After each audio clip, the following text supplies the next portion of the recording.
పరవశము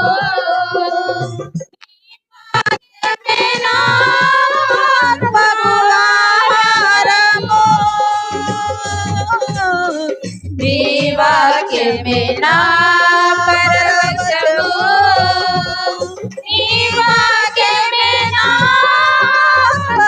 ఆహారము నీ వాక్యమే నా పాదములకు దీపము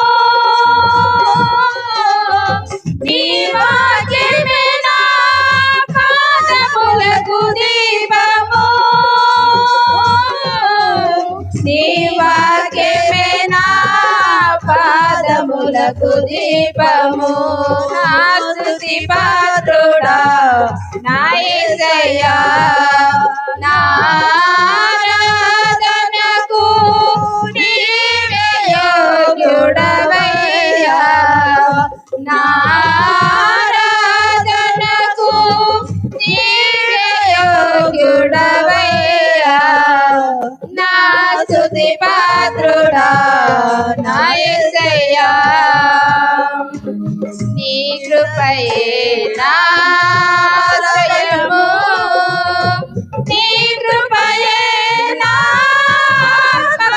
అభిషేకము నీ కృపయే నా ఆశ్రయము నీ కృపయే నా అభిషేకము నీ కృపయే నా జీవనాధారము నీ కృపయే నా జీవనాధారము నీ కృపయే నా జీవనాధారము స్తుతి పాత్రుడా నా యేసయ్యా నా ఆరాధనకు నీవే యోగ్యుడవయ్యా నా ఆరాధనకు నీవే యోగ్యుడవయ్యా నా స్తుతి పాత్రుడా నా యేసయ్యా నీ సౌందర్యము యెరూషలేము నీ పరిపూర్ణత షియోను శిఖరము నీ సౌందర్యము యెరూషలేము నీ పరిపూర్ణత షియోను శిఖరము నీ పరిపూర్ణత నా జీవిత గమ్యము నీ పరిపూర్ణత నా జీవిత గమ్యము నీ పరిపూర్ణత నా జీవిత గమ్యము నా స్తుతి పాత్రుడా నా యేసయ్యా నా ఆరాధనకు నీవే యోగ్యుడవయ్యా నా ఆరాధనకు నీవే యోగ్యుడవయ్యా నా స్తుతి పాత్రుడా నా యేసయ్యా అప్పుడు వెళ్ళడానికి ఇదేం లేదని మద్రాస్ హైకోర్టు తెలిపింది.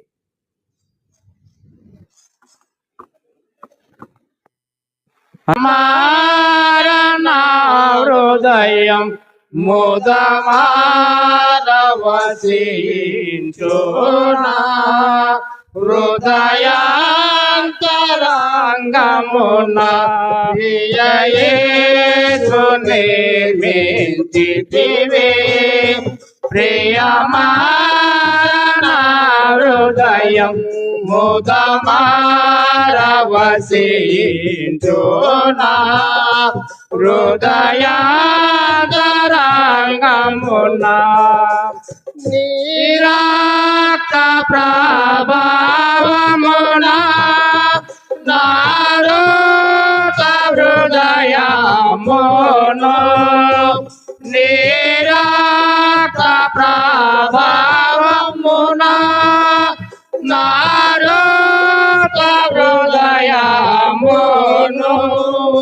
పవిత్ర పరచుము తండ్రి ప్రతి పాపమును కడిగి పవిత్ర పరచుము తండ్రి ప్రతి పాపమును కడిగి ప్రియ యేసు నిర్మించితివి ప్రియమారణ హృదయం ముదమారవసి చూనా హృదయాంతరంగమునా జాగరు కూడనైతే నిజాశ్రయమును విడచి జాగరు కూడనైతే నిజాశ్రయమును విడచి కరుణారసముతో నాకై కనిపెట్టితివి తండ్రి కరుణారసముతో నాకై కనిపెట్టితివి తండ్రి ప్రియ యేసు నిర్మించితివి ప్రియమారణ హృదయం ముదమారవసి చూనా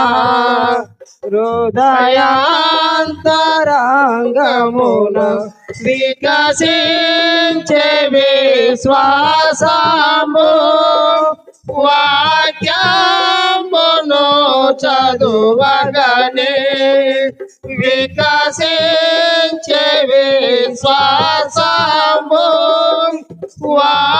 వాక్యమును చదువగనే చేరేటి నీదు దారి కోరి నడిపించుమో చేరితు నీదు దారి కోరి నడిపించుమో ప్రియ యేసు నిర్మించితివి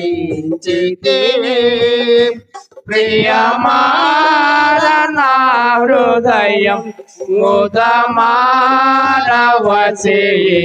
చూనా హృదయాంతరంగమున ప్రతి చోటనే సాక్షిగా ప్రభువా నిన్ను నాట్లు ప్రతి చోటనే సాక్షిగా ప్రభువా నిన్ను నాట్లు ఆత్మాభిషేకమునేమో ఆత్మీయ రూపొంద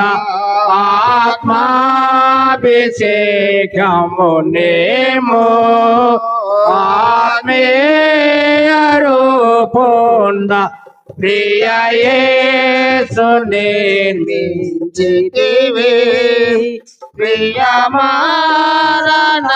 హృదయం ముదమారవసి చూనా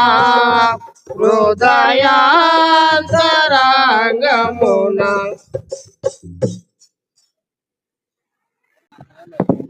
వేటగాని ఉరిలో నుండి నా ప్రాణాన్ని రక్షించావు బలమైన రెక్కల క్రింద నాకు ఆశ్రయమిచ్చావు వేటగాని ఉరిలో నుండి నా ప్రాణాన్ని రక్షించావు బలమైన రెక్కల కింద నాకు ఆశ్రయమిచ్చావు లేనే లేదయా వేరే ఆధారం నా దుర్గమా నా చెడుమా లేనే లేదయా వేరే ఆధారం నా దుర్గమా నా చెడుమా ఆరాధన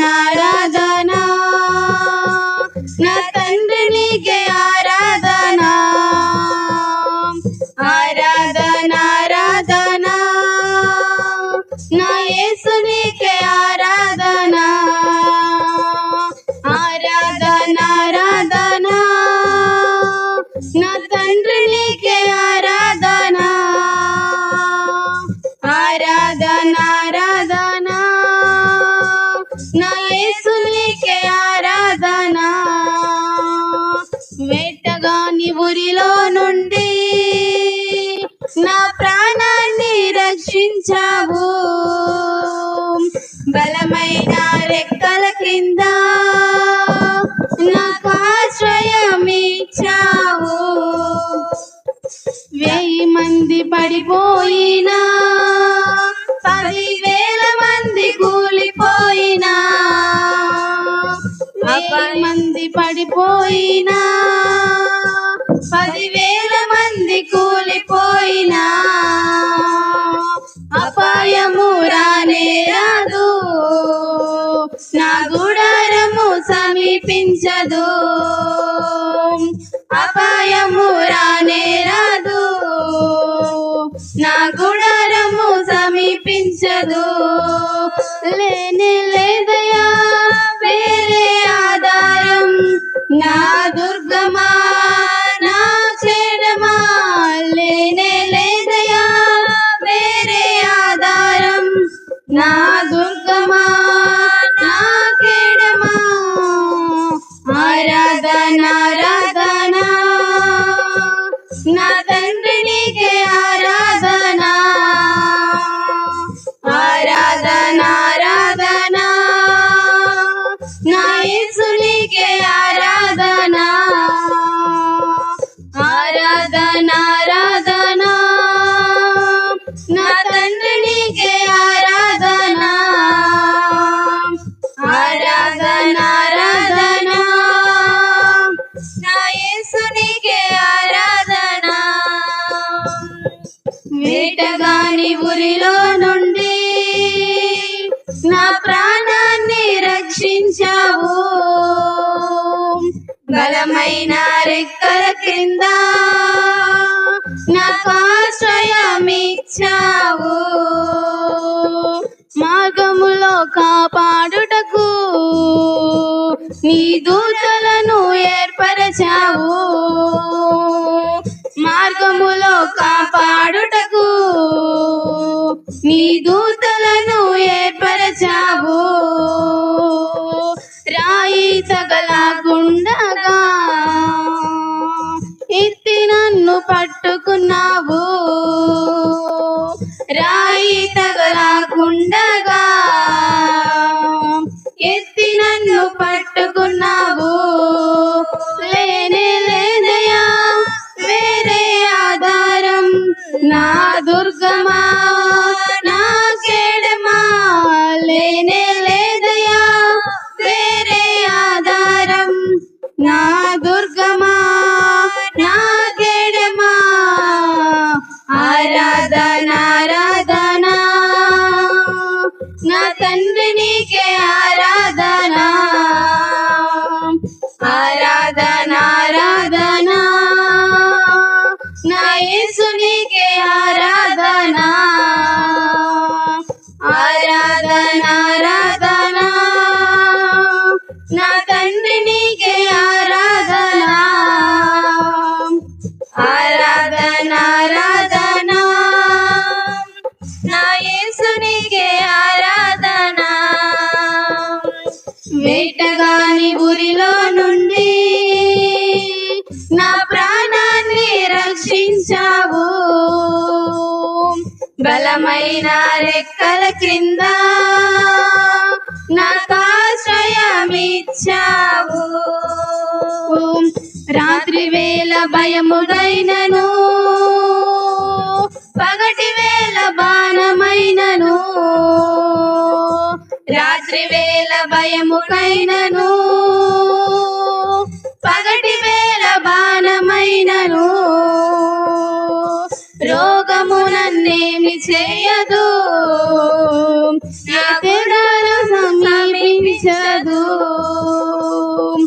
రోగము నన్నేమి చేయదు నా గుడారము సమీపించదు లేనే లేదయా వేరే ఆధారం నా దుర్గమా నా కేడమా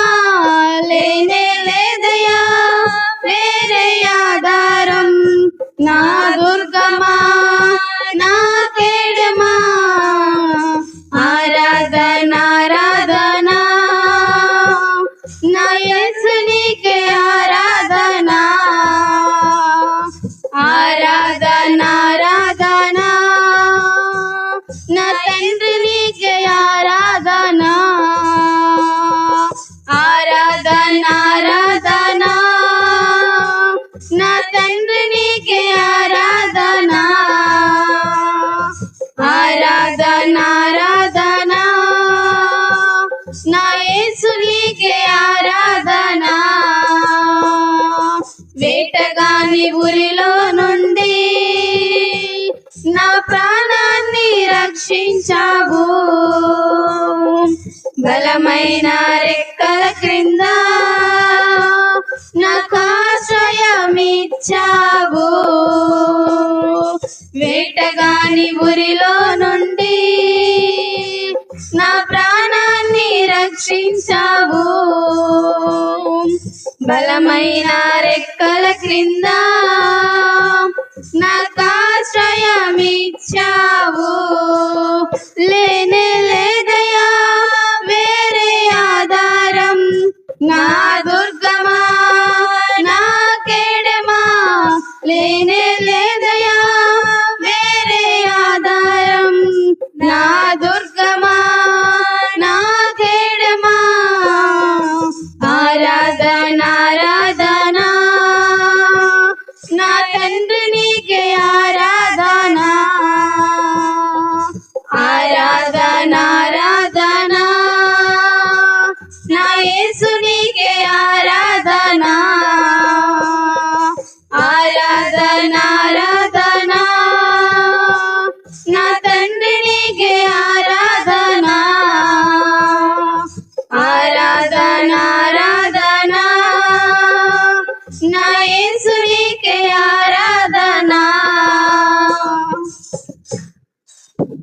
తెలుసుకుంటారు యేసు రాజుగా వచ్చుచున్నాడు భూలోకమంతా తెలుసుకుంటాడు రవి కోటి తేజుడు రమ్యమైన దేవుడు రవి కోటి తేజుడు రమ్యమైన దేవుడు రారాజుగా వచ్చుచున్నాడు రారాజుగా వచ్చుచున్నాడు యేసు రాజుగా వచ్చుచున్నాడు భూలోకమంతా తెలుసుకుంటారు యేసు రాజుగా వచ్చుచున్నాడు భూలోకమంతా తెలుసుకుంటాడు మేఘాల మీద యేసు వచ్చుచున్నాడు మేఘాల మీద యేసు వచ్చుచున్నాడు పరిశుద్ధులందరినీ తీసుకుపోతాడు పరిశుద్ధులందరినీ తీసుకుపోతాడు యేసు రాజుగా వచ్చుచున్నాడు భూలోకమంతా తెలుసుకుంటారు యేసు రాజుగా వచ్చుచున్నాడు భూలోకమంతా తెలుసుకుంటారు కోటి తేజుడు రమ్యమైన దేవుడు రవి కోటి తేజుడు రమ్యమైన దేవుడు రారాజుగా వచ్చుచున్నాడు రారాజుగా వచ్చుచున్నాడు యేసు రాజుగా వచ్చుచున్నాడు భూలోకమంతా తెలుసుకుంటారు యేసు రాజుగా వచ్చుచున్నాడు భూలోకమంతా తెలుసుకుంటాడు వెయ్యేళ్ళ ఇలపై యేసు రాజా మేలును ఈ లోక రాజాలన్నీ ఆయన ఏలును వెయ్యేళ్ళ ఇలపై యేసు రాజా మేలును ఈ లోక రాజాలన్నీ ఆయన ఏలును నీతి శాంతి వర్ధిల్లు నీతి శాంతి వచ్చెదను న్యాయమయమే కనబడును న్యాయమే కనబడును యేసు రాజుగా వచ్చుచున్నాడు ఓ లోకమంతా తెలుసుకుంటాడు యేసు రాజుగా వచ్చుచున్నాడు భూలోకమంతా తెలుసుకుంటాడు క్రైస్తవుడా మరవవద్దు ఆయన రాకాడా క్రైస్తవుడా మరవవద్దు ఆయన రాకాడా కనిపెట్టి ప్రార్థన చేసి సిద్ధముగా నుండు కనిపెట్టి ప్రార్థన చేయి సిద్ధముగా నుండు యేసు రాజుగా వచ్చుచున్నాడు భూలోకమంతా తెలుసుకుంటాడు యేసు రాజుగా వచ్చుచున్నాడు భూలోకమంతా తెలుసుకుంటాడు రవి కోటి తేజుడు రమ్యమైన దేవుడు రవి కోటి తేజుడు రమ్యమైన దేవుడు రారాజుగా వచ్చుచున్నాడు రారాజుగా వచ్చుచున్నాడు యేసు రాజుగా వచ్చుచున్నాడు భూలోకమంతా తెలుసుకుంటాడు యేసు రాజుగా వచ్చుచున్నాడు భూలోకమంతా తెలుసుకుంటాడు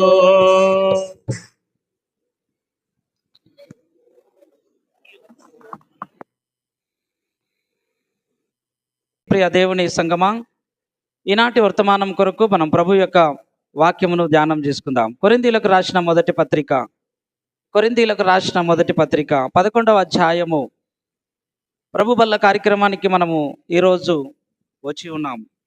ఈ ప్రభు బల్ల కార్యక్రమాన్ని మనము ఎలా తీసుకోవాలి, ఏ విధంగా తీసుకోవాలి, తీసుకునకపోతే నష్టాలు, మరి అదేవిధంగా యోగ్యమైన రీతిలో తీసుకోకపోతే కలిగే నష్టాలు మనం ఈరోజు ధ్యానం చేయబోతున్నాం. 11వ అధ్యాయము 27వ వచనం నుంచి మనం చదువుకుందాం. కాబట్టి ఎవడు అయోగ్యముగా ప్రభు యొక్క రొట్టెను తినునో లేక ఆయన పాత్రలోనిది త్రాగునో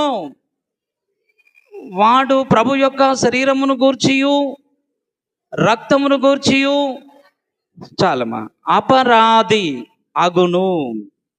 ప్రియ దేవుని సంగమా, మన ముందు ఉంచబడినటువంటి యొక్క ప్రభు రొట్టెలో మనము యోగ్యమైన రీతిలో పాలు పొందకపోతే మనము అపరాధులం అవుతామంట. ఏమవుతాము? అపరాధులం అవుతాము. చూడండి, అపరాధులముగా ఉండటానికి మనం ఇష్టపడకూడదు. ఎలా ఉండాలి అంటే నిరపరాధులముగా ప్రభు యొక్క బల్లలో పాలు పొందాలి. తర్వాత 28, కాబట్టి ప్రతి మనుష్యుడు తన్ను తాను పరీక్షించుకొనవలెను. అలాగు చేసి ఆ రొట్టెను తినాలి, ఆ పాత్రలోనిది త్రాగవలెను. రెండవ మాట చెప్తున్నాడు. మొట్టమొదటిగా ఆ పాత్రలోనిది, ఆ రొట్టెను, ఆ ద్రాక్షరసమును మరి ఎలా తీసుకోవాలని ఉంది అంటే యోగ్యమైన రీతిలో తీసుకోవాలి. మొదటిగా యోగ్యమైన రీతిలో తీసుకోవాలి. రెండవది పరీక్షించుకొని తీసుకోవాలి. 2 మాటలు చెప్పాడు.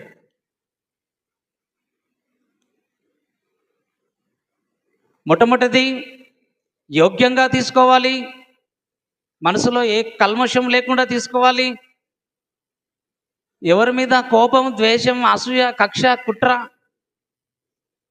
విషపూరితమైన ఆలోచనలు తీసివేసి తీసుకోవాలి. అదనమాట యోగ్యమైన రీతిలో అంటే. అర్థమైందా? మీకు మళ్ళా చెప్తున్నా, యోగ్యమైన రీతిలో అంటే మనసులో, హృదయంలో కల్మషం, ఈర్ష్య, అసూయ, ద్వేషం, కక్ష, కుట్ర, ఇవన్నీ లేకుంటేనే యోగ్యమైన రీతిలో ప్రభు బలలో పాలు పొందడం. ఒకవేళ లేదు, రొట్టెనే కదా, శరీరమే కదా అని మళ్ళీ ఇవాళ మిస్ అయితేనేమో, ఆబ్సెంట్ పడుతుందేమో, తీసుకునకపోతే నా పక్కల ఆమె ఏమనుకుంటుందో, నా పక్కల ఆయన ఏమనుకుంటాడో, సార్ ఏమనుకుంటాడో అని కనుక మనం తీసుకున్నాం అనుకో, ఇప్పుడు చెప్తా, ఈరోజు అదే జరిగేది, అదే చెప్తా. ఈరోజంతా ఇదే. ఈరోజు ప్రభు సన్నిధిలో మనం ఆలోచించాలి. బాప్తిసం తీసుకున్న ప్రియ దేవుని సంగమా, ప్రభు బలలో చేయి వేస్తున్న ప్రియ సంఘస్థులారా, మనం యోగ్యంగా ఉన్నామా? ఎవడు అయోగ్యముగా పాలు పొందునో, మళ్ళా చదవండి. కాబట్టి ప్రతి మనుష్యుడు 27వ వచనములో, కాబట్టి ఎవడు అయోగ్యముగా అంటే చెప్పాను కదా, మనసులో కక్ష, కుట్ర, ద్వేషం, విషయం కక్కుతుంటాం కదా, తోటి వారిపైన, సహోదరులపైన, తోటి సహోదరుల మీద, తోటి సంఘస్థుల మీద, తోటి దైవజనుల మీద విషయం కక్కుతుంటాం. అంటే ద్వేషాన్ని పెంచుకుంటాం, కోపాన్ని పెంచుకోవటం. దీనిని అయోగ్యంగా అంటాం. ఎవడు అయోగ్యముగా ప్రభు రొట్టెను తీసుకుంటాడో, ఎవరు అయోగ్యముగా ప్రభు పాత్రలో చేయివేస్తాడో తినును లేక వాడు ప్రభు యొక్క శరీరమును గూర్చి, రక్తమును గూర్చి అపరాధి అగుతాడు. అయోగ్యముగా పాలు పొందే వాళ్ళంట అపరాధులు అవుతారు. ఇది మొట్టమొదటిది. తర్వాత రెండవ పాయింట్ ఏంటిదంటే, పరీక్ష చేసుకొని తినాలి. 28వ వచనం, 27వ వచనములో అయోగ్యంగా తీసుకోవాలి, 28వ వచనములో పరీక్షించుకొని తీసుకోవాలి. మీరు బాగా గమనించుకోవాలి. 2 సార్లు హెచ్చరించాడు దేవుడు. 27లోనేమో అయోగ్యంగా నీ మనసులో ఏదైనా ఉంటే వదిలేయి, నీ మనసులో ఏదైనా ఉంటే వదిలేయి. కడప గుమ్మము లోనికి ఎంట్రన్స్, ముఖద్వారం, మనకు చర్చి కాంపౌండ్ ముఖద్వారం, ఆ చర్చి ముఖద్వారంలోనికి నువ్వు అడుగు పెడుతున్నావు అంటే నీలో ఉన్న ఈర్ష్య, అసూయ, ద్వేషం, కలహం అన్నీ కూడా పారవేసి రావాలి. దేవునికి స్తోత్రం కలుగునుగాక. మనసులో భేదాభిప్రాయాలు, మనసులో భిన్నాభిప్రాయాలు అన్నీ కూడా గేటు బయట పాడవేసి రావాలి. దేవునికి స్తోత్రం కలుగునుగాక. అప్పుడు నీవు యోగ్యునిగా లోపలికి ప్రవేశిస్తావు. అప్పుడు నువ్వు యోగ్యురాలుగా లోపలికి ప్రవేశిస్తావు. మందిరంలోనికి రారండి. ఎలా రావాలి మందిరంలోనికి? యోగ్యమైన రీతిలో రావాలి. లోపల కక్ష, ఉరుములు, మెరుపులు ఉంటాయి. లోపల ఏముంటాయి? ఉరుములు, మెరుపులు కదా. తోటి వారిని చూస్తే ఉరుములు, మెరుపులు లోపల. నీ ఉరుములు, మెరుపులు అన్ని గేటు బయట పారవేయి రావాలి. దేవునికి స్తోత్రం కలుగునుగాక. ఎలా రావాలి అంటే, లోపలికి నిష్కల్మషమైన మనస్సుతో, నిర్మలమైన మనస్సుతో లోపలికి రావాలి. హల్లెలూయా. దేవునికి స్తోత్రం కలుగునుగాక. 2 సార్లు చెప్పాడు. మొట్టమొదటిగా అయోగ్యముగా తీసుకోకూడదు, హెచ్చరించాడు. రెండవది పరీక్షించుకొని తీసుకోవాలి. ఎలా పరీక్షించుకోవాలి? నాలోన ఏమైనా కక్ష ఉందా? నాలో ఏమన్నా ద్వేషం ఉందా? నాలో ఏమన్నా అసూయ ఉందా? నాలో ఏమైనా భేదాలు ఉన్నాయా? భిన్నాభిప్రాయాలు ఉన్నాయా? ఎవరి మీదనైనా నాకు మనసులో ఏమైనా శత్రుత్వం ఉందా అని గేటు బయటే, దేవా నన్ను క్షమించు, ప్రభువా నన్ను క్షమించు. వీలైతే నీకు ఎవరి మీద శత్రుత్వం ఉందో అతనితో రాజీ పడడానికి సమాధాన పడాలి. అతనితో సమాధాన పడడానికి, వందనాలు చెప్పడానికి నువ్వు ట్రై చేయాలి. అతనికి ప్రైజ్ ది లార్డ్ చెప్పడానికి ప్రయత్నం చేయాలి. దేవునికి మహిమ కలుగునుగాక. అప్పుడు యోగ్యమైన రీతిలో బల్లలో చేయవేయాలి. నీవు అర్పణ అర్పించుతున్నప్పుడు నీ సహోదరుని మీద నీకేమైనా ద్వేషం, కోపం నీకు గుర్తొస్తే అతనికి నువ్వేం చేయాలా? వెంటనే ప్రైజ్ ది లార్డ్ అన్న వందనాలు ఆయన నీకు చెప్తాడో చెప్పడో తర్వాత విషయం. మనం మాత్రం సమాధాన పడాలి. అప్పుడే బలలో చేయడానికి నువ్వు అర్హుడవి, నువ్వు అర్హురాలివి. 2 సార్లు హెచ్చరించాడు. ఇంకా నువ్వు ఈ 2 మాటలు వినలేదనుకో, 3వసారి చెప్తున్నాడు. అక్కడే 3 వచనాల్లో 3 హెచ్చరికలు దేవుడు చేశాడు. 28, 27లో అయోగ్యంగా తీసుకోకూడదు, 28లో పరీక్షించుకొని తీసుకోవాలి. ఇప్పుడు 29 ప్రభు శరీరమని ప్రభు శరీరమని తిని త్రాగువాడు తనకు శిక్షా విధి తనకు శిక్ష 2 సార్లు చెప్పాడు. వినకపోతే శిక్ష. సొలొమోనుతో 2 సార్లు హెచ్చరించాడు. 3వసారి ఏం చేశాడు? అయిపోయింది. 3వసారి శిక్ష, పనిష్మెంట్తో వచ్చాడు దేవుడు. ఇక్కడ కూడా అంతే, బల్లలో కూడా 2 సార్లు చెప్తాడు. వినకపోతే 3వసారి శిక్ష. అదేంటిదో చదవండి కిందికి. 3వసారి శిక్ష. ఇందువలననే 30 మీలో అనేకులు ఇందువలననే, ఎందుకంటే పైన 2 వచనాలు మీరు పాటించలేదు, అయోగ్యంగా తీసుకుంటున్నారు, పరీక్షించుకోకుండా తీసుకుంటున్నారు. ఇందువలననే మీలో అనేకులు బలహీనులను రోగులునై ఉన్నారు. చాలా మంది నిద్రించుచున్నారు. చాలా మంది నిద్రించుచున్నారు. రోగులై ఉన్నారు. రోగులుగా మారిపోతారు. రోగం వస్తుంది దీర్ఘకాలంగా, కుదరజాలని రోగం, నయం కాని రోగం. దేవుడే చెప్తున్నాడు, రోగులుగా ఉంటారు, రోగులైపోతారు. ఇందులో యోగ్యంగా రావాలి, యోగ్యమైన రీతిలో రావాలి. నీకున్నవన్నీ గేటు బయటే, నీ లోపల ఉన్నటువంటి దురాలోచనలన్నీ, నీలో ఉన్నటువంటి ద్వేషములన్నీ, నీలో ఉన్న కక్షలన్నీ గేటు బయటే యేసు నామములో పారద్రోలబడునుగాక. అప్పుడు వచ్చి బల్లలో చేయవేయాలి. అన్నీ మోసుకొని రాకూడదు లోపలికి, అన్నీ తీసుకొని వస్తాం ఇక్కడికి లోపలికి కదా. మనం క్రైస్తవులం, మనం దేవుని బిడ్డలం. అన్నిటిని అక్కడే చెప్పులు ఏ విధంగా అయితే బయట వదిలేసి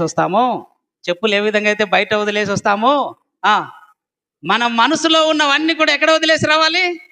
గేటు బయటే. ఒక దైవజనుడు అన్నాడంట, చెప్పులు బయట వదలాలి అని అన్నాడంట. అప్పుడు ఆ పాస్టర్ అన్నాడంట, ఎందుకు వదలాలి బయట అన్నాడు. అవి అపవిత్రమైనటివి కదా, లోపలికి తీసుకుపోకూడదు అని అన్నప్పుడు ఆ దైవజనుడు అన్నాడంట, ఈ చెప్పులు ఒక తోలుతోనో లేకపోతే ఏదో ఒక వెదర్తోనో చేస్తారు. ఈ తోలుకి జ్ఞాపకం ఉండదు, ఈ తోలు ఎవరి మీద కక్ష పట్టదు, ఎవరి మీద ఈర్ష్య పడదు, అసూయ పడదు, ఇందులో ఏ కల్మషము లేకుంటది. కానీ నీవు లోపలికి ఏమేమి తీసుకుపోతున్నావంటే కక్షలు, ద్వేషాలు, కోపాలు, విషయాన్ని తీసుకొని పోతున్నావు. చెప్పుల కన్నా నీవే అపవిత్రమైన వాడివి అన్నాడంట ఆ దైవజనుడు. దేవునికి స్తోత్రం కలుగును గాక. ఇప్పుడు వదలవలసింది చెప్పులని మనం అనుకుంటాం, చెప్పుల కన్నా భయంకరమైన వాటిని మనం లోపలికి తీసుకొని వస్తున్నాం. అవునా కదా? లోపల ఎన్నో చెడు అభిప్రాయాలను కలిగి మనం లోపలికి వస్తున్నాం. చూడండి, బాగా ఆలోచన చేయండి. మనస్ఫూర్తిగా నిర్మలమైన మనస్సాక్షి కలిగి లోపలికి వద్దాం. కాబట్టి ఈ యొక్క బల్లలో ఈరోజు అనేకులముగా మనం రోగులం అవుతున్నాం, అనేకులు మనము వ్యాధిగ్రస్తులుగా మారుతున్నాం అనే విషయాన్ని గురించి నేను కొన్ని మాటలు చెప్పి నేను ముగిస్తాను. పరిశుద్ధ గ్రంథంలో నుంచి ఒక మనిషికి వ్యాధి వస్తుంది, రోగం వస్తుంది. అది మంచి అంటే తొందరగా నయమైన రోగం కావచ్చు, నయం కాని వ్యాధులు కావచ్చు. ఒక రోగం ఒక మనిషికి వచ్చిందంటే అది శిక్ష కొరకు వస్తుందా, పరీక్ష కొరకు వస్తుందా అనేది మనము థింక్ చేయాలి. ఈ యొక్క బలారాధన రోజు మీకు గుర్తు చేస్తాను. ఉదాహరణకు బైబిల్లో కనుక మనం ఆలోచన చేస్తే నిర్గమకాండం 15వ అధ్యాయము 26వ వచనంలోనికి మనము ఒకసారి వెళ్దాం. నిర్గమకాండం 15వ అధ్యాయము. నీ దేవుడైన యెహోవా వాక్కును నీ దేవుడైన యెహోవా వాక్కును శ్రద్ధగా విని శ్రద్ధగా నిర్గమకాండం 15:26 అందరూ తీయండి. మీ దేవుడైన యెహోవా వాక్కును కొంచెం బేస్ తగ్గించి 26 మీ దేవుడైన యెహోవా వాక్కును శ్రద్ధగా విని ఏమనిందాం అక్కడ? మరలా చదవండి. ఏమని ఉంది? శ్రద్ధ.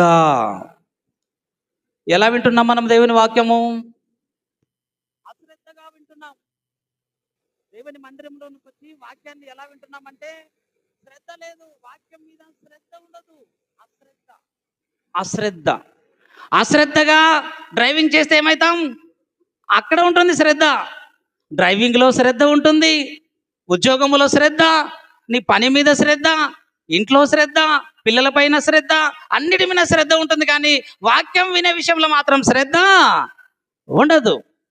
అందుకని చెప్తున్నాడు దేవుడు, ఏమంటున్నాడంటే శ్రద్ధగా విని, యెహోవా వాక్కులను శ్రద్ధగా విని ఆయన దృష్టికి న్యాయమైన దానిని చేసి ఆయన ఆజ్ఞలకు విధేయులై ఆయన కట్టడలనన్నిటినీ అనుసరించి నడిచిన ఎడల నేను ఐగుప్తీయులకు కలగజేసిన రోగములలో ఏది మీకు రానియను, ఏ రోగము మీకు రానియను. దేవునికి స్తోత్రం కలుగును గాక. ఎప్పుడు మీకు రోగం రానియను అంటున్నాడు? నా ఆజ్ఞలను పాటించినప్పుడు, నా విధులను ఆచరించినప్పుడు, శ్రద్ధగా వాక్యం విన్నప్పుడు ఐగుప్తీయులకు నేను కలగజేసిన రోగములలో ఏ రోగాన్ని మీకు రానివ్వను. వాక్యం వినటంలో శ్రద్ధ లేదు. నాకు ఆరోగ్యం బాగలేదు సార్, చాలా రోజుల నుంచి నాకు ఈ స్వస్థత కలగటం లేదు సార్, ఎంత దూరమో వెళ్తాం కానీ ఇంకా బాగాలే సార్. శ్రద్ధ, వాక్యం మీద శ్రద్ధ ఉంటే కదా. దేవుని పరిశుద్ధ గ్రంథములో దేవుడు వినిపిస్తున్నటువంటి మాటలపై శ్రద్ధ ఉంటే ఏమంటున్నాడు? ఐగుప్తులో కలగజేసిన రోగములలో ఏదియో మీకు రానివ్వను, నిన్ను స్వస్థపరచు యెహోవాను నేనే. చప్పట్లు కొట్టి దేవుని మహిమ పడదాం గట్టిగా. నిన్ను స్వస్థపరచు యెహోవాను నేనే. ఎప్పుడు స్వస్థపరుస్తాడు చెప్పండి? ఎప్పుడు స్వస్థపరుస్తాడు? వాక్యమును అది శ్రద్ధగా. శ్రద్ధ దేనిపై ఉండాలి మనకు? శ్రద్ధ దేనిపై ఉండాలి? గ్లామర్ మీద కాదు కదా. హెల్త్ పై మీద కేర్ చూపిస్తాం కదా. హెల్త్ టిప్స్ ఎన్నెన్నో టిప్స్ ఉంటాయి. కేర్ దేని మీద శ్రద్ధ చూపిస్తావు. కానీ వాక్యం దగ్గరకు వచ్చే వరకల్లా అయిపోయింది అశ్రద్ధ. అందుకే ఐగుప్తు దేశంలో వారికి ఎన్నో తెగుళ్లను రప్పించాను. ఐగుప్తు తెగుళ్ళు ఏంటి చెప్పండి? ఐగుప్తు దేశంలో తెగుళ్ళు. దేవుడు ఐగుప్తులకు తెగుళ్ళు పంపించాడు. ఈజిప్ట్ తెగుల్స్ ఏనే. ఒకసారి గట్టిగా చప్పట్లు కొడదాం ప్రభాకర్ కొరకు దేవుని స్తుతిద్దాం. చప్పట్లు కొట్టి దేవుని మహిమపడదాం. ఎందుకు చెప్తున్నానంటే, ఎందుకు అంటే శ్రద్ధ. ఆ శ్రద్ధ నీలో లేదు ఈరోజు. ఆ శ్రద్ధ నీకుందా? ఆ శ్రద్ధ మనలో ఉందా? ఐగుప్తు దేశములో దేవుడు తెగుళ్లను పంపించాడు, రోగముల చేత వారిని బాధించాడు. ఐగుప్తు దేశ ప్రజలను రోగాల చేత పీడించాడు. ఎందుకు? వారు దేవుని పైన శ్రద్ధ చూపించలేదు, వారు దేవుని వాక్యం పైన విధేయత చూపించలేదు, దేవునికే లోబడలేదు. అందుకే 10 రకాల రోగాలను పంపించాడు దేవుడు ఐగుప్తీయులకు. 10 రకాల రోగాలను. ఈరోజు నీవు కూడా దేవుని వాక్యం పైన శ్రద్ధ చూపించకపోతే, నేను కూడా దేవుని వాక్యం పైన శ్రద్ధ చూపించకపోతే, అలాంటి 10 రకాల రోగాలను నీకు పంపిస్తాను. ఆ 10 రకాల రోగముల చేత నిన్ను పీడిస్తాను, బాధిస్తాను అన్నాడు దేవుడు.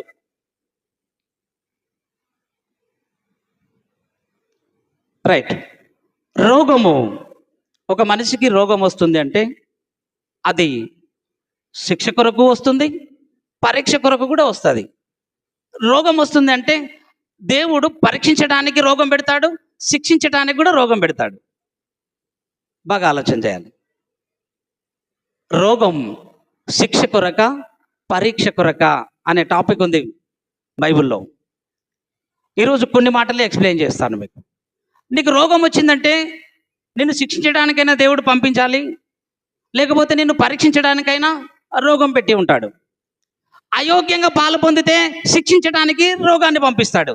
బల్లలో అయోగ్యంగా మనం చేయి వేస్తే రొట్టే కదా,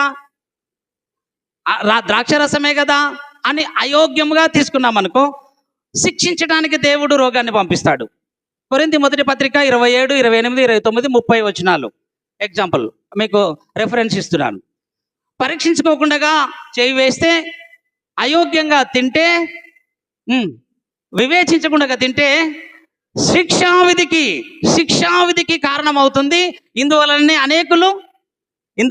అనేకులు రోగులను అవుతున్నారు, రోగగ్రస్తులు అవుతున్నారు. ఇది శిక్ష కొరకు దేవుడు పంపించే రోగం. పరీక్ష కొరకు కూడా దేవుడు కొన్ని వ్యాధులను పంపిస్తాడు, రోగాలను పంపిస్తాడు. ఫర్ ఎగ్జాంపుల్ బైబిల్ యోబు గురించి మనం ఆలోచన చేద్దాం. యోబుకు రోగం వచ్చింది. ఏమొచ్చింది యోబుకు బాధించే కురుపులయ్యాయంట. బాధించే రోగం, యోబుకు బాధించే రోగం. కురుపులు వచ్చాయంట. ఆ కురుపులు ఎలా ఉన్నాయంటే బాధను కలగజేసే కురుపులంట. బైబిల్లో ఉందన్నమాట. ఆ వ్యాధి యోబుకు వచ్చింది. స్నేహితులు అంటారు, యోబు యొక్క స్నేహితులు, నువ్వు పాపం చేశావు, నువ్వు అవివేకమైన పనులు చేశావు, దేవునికి వ్యతిరేకంగా నడిచావు, అందుకే నీకు ఈ రోగం వచ్చింది యోబు అని అపహాసించారు. ఎవరు? యోబు యొక్క స్నేహితులు. చాలామందికి కూడా కుదరజాలని రోగాలు వచ్చినప్పుడు, నయం కాని రోగాలు వచ్చినప్పుడు, ఏం పాపం చేసినాడో దేవుడు శిక్షించినాడు అని ఇప్పుడు కూడా చాలామంది అంటూ ఉంటారు కదా. అయితే అతడు పాపం చేశాడో లేదో మనం ఎప్పుడు నిర్ధారణ చేయకూడదు. అది దేవుడు మాత్రమే నిర్ధారణ చేయాలి. మాటల్లో కూడా మనము తప్పు చేయకూడదు. కానీ ఇప్పుడు కనుక మనం యోబుని అలాగే నిందించారు. అయితే యోబుకు దేవుడు రోగం ఎందుకు పెట్టాడు అంటే యోబును పరీక్షించటానికి పెట్టాడు. దేవునికి స్తోత్రం కలుగునగాక. యోబు, నీకు రోగం వచ్చింది అంటే ఆయన అన్నాడు, ఇది యెహోవా పెట్టాడు ఈ రోగం, అందుకే యెహోవా నామమునకే, చెప్పండి, యెహోవా నామమునకే చెప్పడం లేదు. ఈ వాక్యం మర్చిపోయినారా? ఈ పిల్లలు యెహోవా ఇచ్చాడు, యెహోవా తీసుకొనెను, యెహోవా నామమునకే. గొర్రెలు, మేకలు, ఎద్దుల మందలు, ఆవుల మందలు, గాడిదల మందలు అన్ని పోయాయి. ఏం యోబు అన్ని పోయాయి అంటే యెహోవా ఇచ్చాడు, యెహోవా తీసుకొనెను, యెహోవా నామమునకే. స్తుతి కలుగునుగాక అన్నాడు. చివరిగా యోబు, నీకు కుదరజాలని నయం కాని కురుపులు వచ్చాయి, రోగం వచ్చింది. ఎలా యోబు అంటే ఈ వ్యాధి, ఈ రోగం యెహోవా పెట్టాడు, యెహోవా విధించాడు ఈ శిక్ష. యెహోవా నామమునకు స్తుతి కలుగునుగాక, యెహోవా నామమునకు స్తుతి కలుగునుగాక అన్నాడు. ఎందుకంటే అది పరీక్ష కొరకు పెట్టాడు దేవుడు యోబుకు. యోబు న్యాయవంతుడు. యోబుకున్న బిరుదులేంటిది? ఫస్ట్ న్యాయవంతుడు, యథార్థవంతుడు, చెడుతనమును విసర్జించిన వాడు, యెహోవా యందు భయభక్తులు కలిగిన వాడు. కనుక యోబు తప్పు చేయలేదు, కనుక మాటల్లో కూడా తప్పు చేయలేదు, కనుక యోబును పరీక్షించడానికి దేవుడు రోగాన్ని పెట్టాడు. నంబర్ 1. నంబర్ 2, బైబిల్ గ్రంథంలో 2వ రాజుల గ్రంథం 13-14 వచనములో ఎలీషా అనే ప్రవక్త ఉంటాడు. ఈ ఎలీషా దైవజనునికి దేవుడు మరణకరమైన రోగాన్ని పెట్టాడంట. ఏం పెట్టాడు? మరణకరమైన రోగాన్ని పెట్టాడంట. ఎందుకంటే ఎలీషా దైవజనుడు. ఎలీషా చనిపోయిన వారిని కూడా బ్రతికించినటువంటి దైవజనుడు. వ్యాధిగ్రస్తులందరినీ బాగు చేసినటువంటి దైవజనుడు. అలాంటి దైవజనునికి దేవుడు మరణకరమైన రోగాన్ని విధించాడు. ఎందుకు విధించాడు అంటే, నా దైవజనుడు నేను పరీక్ష కొరకు పెడుతున్నాను దైవ సేవకునికని మరణకరమైన రోగాన్ని ఎలీషాకు పెట్టాడు. నంబర్ 3, బైబిల్ గ్రంథంలో అపోస్తులైనటువంటి పౌలు 2వ కొరింథీయులకు రాసిన పత్రిక 12వ అధ్యాయం 7వ వచనంలో పౌలు దేవుణ్ణి వేడుకుంటున్నాడు. ప్రభువా, దేవా, నేను నడుస్తుంటే నా నీడ పడితే కూడా వ్యాధిగ్రస్తులు, కుంటివారు, గుడ్డివారు చూపు పొందుతున్నారు, పక్షవాయు గలవారు నిలబడి నడుస్తున్నారు. అయితే నాకెందుకు ఈ యొక్క ముళ్ళును ఉంచావు? నా శరీరాన్ని పీడించే, నా శరీరాన్ని కృంగజేసే ఒక ముళ్ళును ఎందుకు ఉంచావు అని పౌలు ప్రాధేయపడ్డాడంట దేవునికి. తీసేయి ప్రభువా, ఈ రోగాన్ని నయం చేయి దేవా, ఈ ముళ్ళును తీసేయి ప్రభువా అన్నాడంట. అప్పుడు ప్రభు అన్నాడంట, నేను దాన్ని తీసివేయను అన్నాడంట. ఎందుకు తీసివేయవు అంటే నీలో ముళ్ళు నుంచింది నేనే నీకు ఆ ముళ్ళు నుంచాను. ఎందుకంటే నువ్వు నన్ను ఎప్పటికీ ప్రార్థిస్తూనే ఉండాలి. నేను అది ఒక్కటి తీసేస్తే నువ్వు ఎక్కడ నా మైకి తిరగబడతావో, ఎక్కడ నన్ను ఆరాధించడం మానివేస్తావో, ఎక్కడ నా సన్నిధికి రాకుండా మానివేస్తావో అని నేను కావాలనే నీకు ముళ్ళు నుంచాను పౌలా అన్నాడంట. ఈ రోజుల్లో చాలా మందికి కొరతలు ఉంటాయి, ఇబ్బందులు ఉంటాయి, వ్యాధులు ఉంటాయి, బాధలు ఉంటాయి. ఎందుకు అని ప్రశ్నిస్తాం దేవుణ్ణి. అవన్నీ తీసేస్తే మందిరానికి రాకుండా దేవుణ్ణి దూషించి వెళ్ళిపోతాం. మనకు అన్నీ ఉంటే దేవుడు గుర్తురాడు, ఏదైనా కొదువు ఉంటేనే అబ్బా అంటాం, అమ్మ అంటాం, దేవా అంటాం. అందుకని పౌలా, నేను నా ఇష్ట ప్రకారంగానే నీకు ఆ వ్యాధిని ఉంచాను అని చెప్పాడు. కాబట్టి దేవుడు పరీక్షించటానికి యోబుకు రోగం పెట్టాడు, దేవుడు పరీక్షించటానికి ఎలీషాకు రోగాన్ని పెట్టాడు, దేవుడు పరీక్షించటానికి పౌలుకు కూడా రోగాన్ని పెట్టాడు.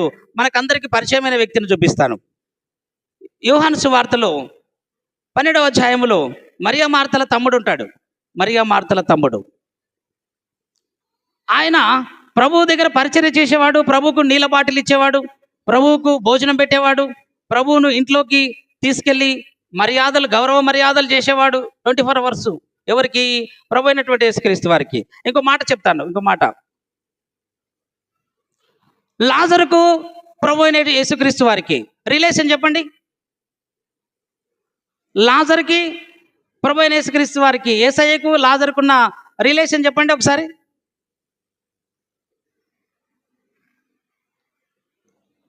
నేను అందుకనే చెప్తుంటాను, బైబిల్ పైన శ్రద్ధ అని నేను వచ్చినప్పటి నుంచి నా నోరు మొత్తుకుంటున్నాను. బైబిల్ పైన శ్రద్ధ, చెప్పేటప్పుడు వినాలి, శ్రద్ధగా వినాలి అని. రిలేషన్ లాజరుకు యేసయ్యకు మధ్య, వాళ్ళిద్దరి మధ్య ఉన్నటువంటి సంబంధం రిలేషన్ అంటాం దాన్ని. నేను స్త్రీలకు పురుషులకు మరి చెప్తున్నాను, శ్రద్ధ ఉంచాలి వాక్యం పైన.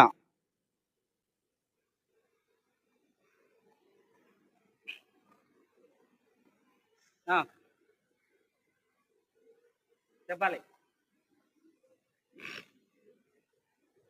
నేను కూడా చెప్పాను నా నోటి నుంచి. యోహాను సువార్త 11:11, యోహాను సువార్త 11:11 మీ నోటి నుంచే చెప్పిస్తాను.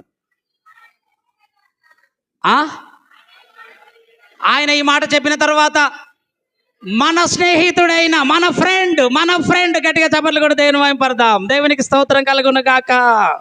మన ఫ్రెండ్,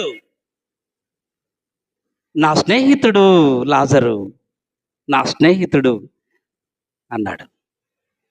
ఫ్రెండ్కి ఎవరైనా రోగం పెడతారా? రోగం వస్తే ఊరుకుంటామా? కానీ లాజరుకి రోగం వచ్చి చచ్చిపోయాడు. లాజరు రోగం వచ్చి చచ్చిపోయాడు. ఏం ప్రభువా, మా తమ్ముడు ఇక్కడ ఉండింటే, నువ్వు ఇక్కడ ఉండింటే మా తమ్మునికి రోగం బాగా అయ్యేది, మా తమ్ముడు చచ్చిపోయేవాడు కాదు అంటే, అప్పుడు ప్రభు అన్నాడు, మీ తమ్ముడు మరణం కొరకు వచ్చిన రోగం కాదు, ఇది దేవుని క్రియలు ఇతని యందు బయలుపరచబడడానికే వచ్చాయి, ఇది పరీక్ష కొరకు వచ్చిన రోగం అన్నాడు. దేవునికి స్తోత్రం చెప్పండి గట్టిగా. దేవునికి స్తోత్రం కలుగునుగాక. లాజరుకు పరీక్ష కొరకు రోగం వచ్చింది. ఇంకో విషయాన్ని చెప్తాను. బైబిల్ గ్రంథంలో ఒక యోహాను సువార్త 9వ అధ్యాయం 2వ వచనంలో పుట్టుగుడ్డివాడు ఉంటాడు. పుట్టుగుడ్డివాడు వాడిని ప్రభు అయిన యేసుక్రీస్తు వారి దగ్గరికి తీసుకొని వచ్చి, ప్రభువా, వీడు గుడ్డివాడుగా పుట్టడానికి కారణం, యోహాను సువార్త 9వ అధ్యాయం మొదటి నుంచి ఉంటుంది ఆ విషయం. పుట్టుగుడ్డివాడు ఆయన శిష్యులు అంటున్నారు, బోధకుడా, వీడు గుడ్డివాడై పుట్టడానికి ఎవరు పాపం చేశారు? వీడా వీళ్ళ తల్లిదండ్రులా? చాలా మంది అంటుంటాం కదా, ఈ విధంగా పుట్టడానికి వాళ్ళ అమ్మ నాయన ఏ పాపం చేసినారో అంటాం. చాలా మందివి అంటాం కదా, వాళ్ళ అమ్మ నాన్న చేసిన పాపం ఊకపోతుందా? ఏ విధంగా పిల్లలు పుట్టారు అంటాం. అలాగే పుట్టుగుడ్డివాడు ఆ విధంగా పుట్టడానికి ప్రభువా కారణం ఎవరు అని చెప్పాడు. ప్రభు అంటున్నాడు, వీడైనను వీని కన్నవారైనను పాపం చేయలేదు అన్నాడు ప్రభు. దేవుని క్రియలు ఇతని యందు బయలుపరచబడడానికి నా చిత్త ప్రకారంగానే ఇతడు గుడ్డివాడిగా పుట్టాడు, నా చిత్త ప్రకారమే ఇతడు చూపులేని వాడుగా పుట్టాడు అన్నాడు. దేవునికి స్తోత్రం చెప్పండి గట్టిగా, హల్లెలూయా. ఇక మధ్యాహ్న కాల సమయంలో చాలా మంది ఇండ్లలో రోగము గ్రస్తులు ఉంటారు. పిల్లలకు వ్యాధి ఉంటుంది, కుంటివారుగా పిల్లలు పుడతారు, గుడ్డివారుగా పిల్లలు పుడతారు, వికలాంగులుగా పుడతారు, చాలా డిసీజ్తో పిల్లలు పుడతారు. అప్పుడు చాలా మంది మనం అనుకుంటాం, దేవా మేమేం పాపం చేశాం, మేమేం నేరం చేశాం, మేము చేయరాని పాపం చేశామా అని చాలా మంది బాధపడుతూ ఉంటారు. మనం ఎవరు బాధపడడానికి వీలు లేదు. ఎందుకంటే కుంటివారిని కలగజేసింది నేనే, చెవిటి వారిని కలగజేసింది నేనే, మూగవారిని కలగజేసింది నేనే అన్నాడు ప్రభు మోషేతో. మోసేస్ అంటున్నాడు, నేను నత్తివాడినయ్యా, నేను మాట్లాడలేనయ్యా, నేను ప్రసంగం చేయలేనయ్యా, నేను బోధించలేనయ్యా, ఒకరి కాదు ఇద్దరు కాదు 30 లక్షల ప్రజలకు నేను ఎలా ప్రసంగం చేయగలను, నా వల్ల కాదు అన్నాడు.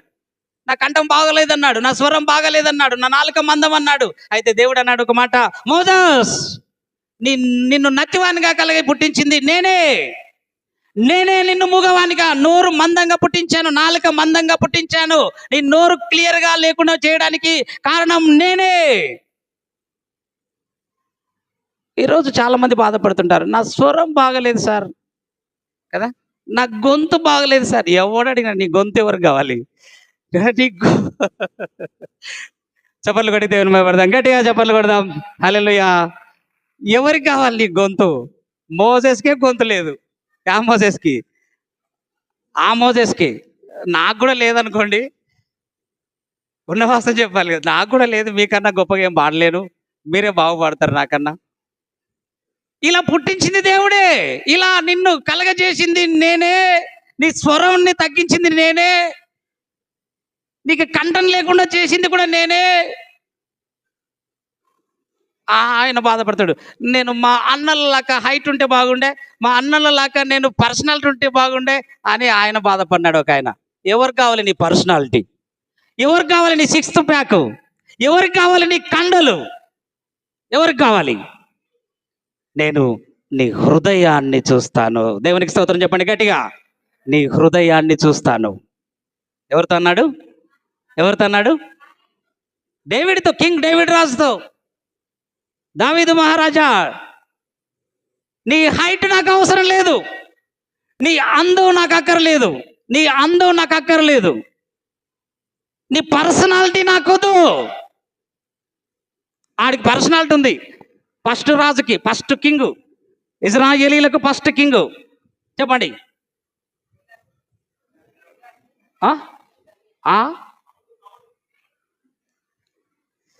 ఇజ్రాయేలీలకు ఫస్ట్ కింగ్ గట్టిగా ఎవరు? సౌలు. ఇజ్రాయేలీలకు ఫస్ట్ కింగ్ సౌలు. హైటు మనమందరం లేచి నిలబడితే ఆయన ఒక్కడే ఫ్యాన్లు ఎత్తుంటాడంట. ఆయన మనకు ఫ్యాన్ అందుతుందా? ఆ పైన కొట్టిన ఫ్యాన్ అందదు మనకి. ఆయన నిలబడితే ఆ ఫ్యాన్ హైట్ ఉంటాడంట. ఎవరు? సౌలు. హైటు, నాకు హైట్ అక్కర్లేదు అన్నాడు. తర్వాత సౌలు దేవునికి లోబడలేదు, విధేయత చూపడలేదు, యోగ్యమైన రీతిలో నడుచుకోలేదు. నీ హైట్ నాకు అక్కర్లేదు అన్నాడు దేవుడు. అక్కడ పొట్టివాడు ఉన్నాడు, చిన్నవాడు, హైట్ లేడు, గొర్రెలంట తిరుగుతున్నాడు. నాకు ఆ హైట్ లేని, పర్సనాలిటీ లేని ఆ అబ్బాయి కావాలి, పిలిపించండి ఆ అబ్బాయిని అన్నాడు. దేవునికి స్తోత్రం కలుగును గాక. ఈరోజు నీ హైట్ కాదు దేవునికి, నీ అందం కాదు దేవునికి, నీ 6th ప్యాక్ కాదు దేవునికి.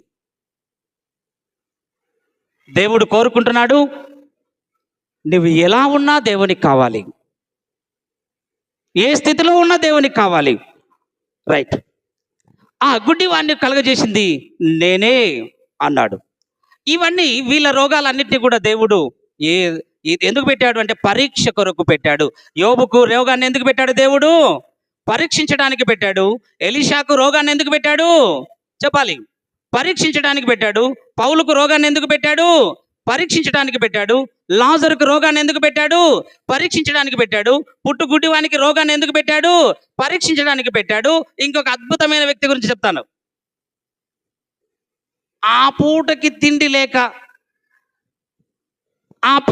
తిండి లేక కురుపుల చేత కుక్కలు నాకుతుంటే హాయిగా ఉంది అనుకునేవాడు. కుక్కలు వచ్చి ఆ కురుపులు నాకుతుంటే చూపించుకోవటానికి కూడా మందులు కూడా 10 రూపాయలు 10 పైసలు లేని జీవితాన్ని విశ్వాసిగా జీవించాడు.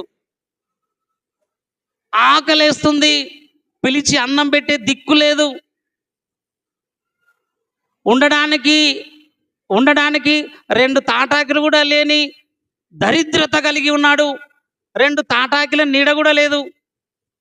అలాంటి దరిద్రుడిగా ఉంటూ ఆకలేస్తే కడుపు మాడితే యాన్నైనా చల్లిపోయిన మెతుకులున్నాయా, పడిపోయిన విరిగిపోయిన రొట్టె ముక్కలున్నాయా అని వెతుక్కొని తిని కడుపు నింపుకునేవాడు. ఎవరు ఎవరు ఎవరు దేవునికి స్తోత్రం కలుగును గాక. లాజరు లాజరు లాజరు నీకు కురుపులు, లాజరు నీకు అన్నం లేదు, లాజరు నీకు బట్టలు లేవు, లాజరు నీకు గూడు లేదు. ఈరోజు ప్రియ దేవుని సంగమా, తినడానికి కడుపు నిండా అన్నం ఉండి మనము దేవుణ్ణి ఆరాధించలేకపోతున్నాం. కట్టడానికి బీరువాల నిండా బట్టలుండి దేవుని మందిరానికి రాలేకపోతున్నాం. సిగ్గుచేటు, అవమానం. ఒక పూట అన్నం తినడానికి రెట్టె ముక్క లేని లాజరు దేవుణ్ణి ఆరాధిస్తూ ఉన్నాడు, దేవుణ్ణి కనపరుస్తున్నాడు. గట్టిగా స్తోత్రం చెబుదాం. దేవునికి మహిమ కలుగును గాక. ఆ దరిద్రం మనకొస్తే గేటు దగ్గర కూడా రాం. బట్టలు తీసేస్తే కట్టుకోవడానికి బట్టలు ఇవ్వకుండా, తినడానికి అన్నం ఇవ్వకుండా, ఉండడానికి గూడు లేకుండా, తినడానికి రొట్టెముక కూడా లేకుండా చేస్తే మనం పాడుతామా దేవుని స్తుతించుడి ఎల్లప్పుడు అని మీరు చెప్పండి ఒకసారి. మనం పాడుతామా దేవుని స్తుతించుడి ఎల్లప్పుడు అని? మనం పాడుతామా నడిపించు నానావా అని? మనం పాడుతామా ఏమైనా చేయగలవు అని? ఎస్, ఏమైనా చేయగలడు మన దేవుడు. నీకు తిండి ఇవ్వగలడు, నిన్ను పరీక్షించడానికి తిండి లేకుండా చేయగలడు. తిండి ఇవ్వగలడు, నిన్ను పరీక్షించడానికి తిండి లేకుండా చేయగలడు. లాజరుకు తిండి లేకుండా చేశాడు, ఎందుకంటే పరీక్షించటానికి. రోగం పెట్టాడు, రోగం లేకుండా చేయగలడు, నిన్ను పరీక్షించట. నీవు దేవునికి అవిధేయుడవైతే రోగాన్ని తెప్పించగలడు. నీవు దేవునికి విధేయుడవైనా కూడా పరీక్షించటానికి కూడా రోగాన్ని ఇవ్వగలడు. రెండూ మనం భరించాలి. గుడ్. ఇప్పుడు మొదటి కోణంలో రోగం ఒక మనిషికి వస్తుంది, పరీక్ష కొరకు వస్తుంది అని మనం నేర్చుకున్నాం. పరీక్ష కొరకు రోగాలను భరించిన వాళ్ళు ఎవరెవరు అంటే మీకు పేర్లు చెప్పాను. ఇందాక మీకు పేర్లు చెప్పాను. మొట్టమొదటిగా యోబుకు దేవుడు పరీక్షించడానికి రోగాన్ని పెట్టాడు. నంబర్ 2, ఎలీషాకు దేవుడు పరీక్షించడానికి రోగాన్ని పెట్టాడు. నంబర్ 3, నేను ముందే చెప్పాను, శ్రద్ధ. నేను మళ్ళీ అడుగుతాను, శ్రద్ధగా వినాలి. మీరు శ్రద్ధగా వినకపోతే ముగింపు ప్రార్థన చేసుకొని బల తీసుకుందాం. మీరు శ్రద్ధగా వినాలి. మనము చాలా శ్రద్ధతో వినాలి. బైబిల్లో ఉన్న మాట నా మాట కాదు. శ్రద్ధగా వినకపోతే ఐగుప్తు దేశంలో ఉన్న తెగుళ్ళన్నిటిని కూడా నేను మీ మీదకి రప్పిస్తా అని దేవుడు వాగ్దానం చేశాడు. నంబర్ 3, ఎలీషాకు మరణకరమైన రోగాన్ని ఇచ్చాడు. నంబర్ 4, చెప్పు, పౌలుకి కూడా దేవుడు పరీక్ష కొరకు రోగాన్ని పెట్టాడు. పుట్టిగుడ్డి వానికి పరీక్ష కొరకు దేవుడు రోగాన్ని పెట్టాడు.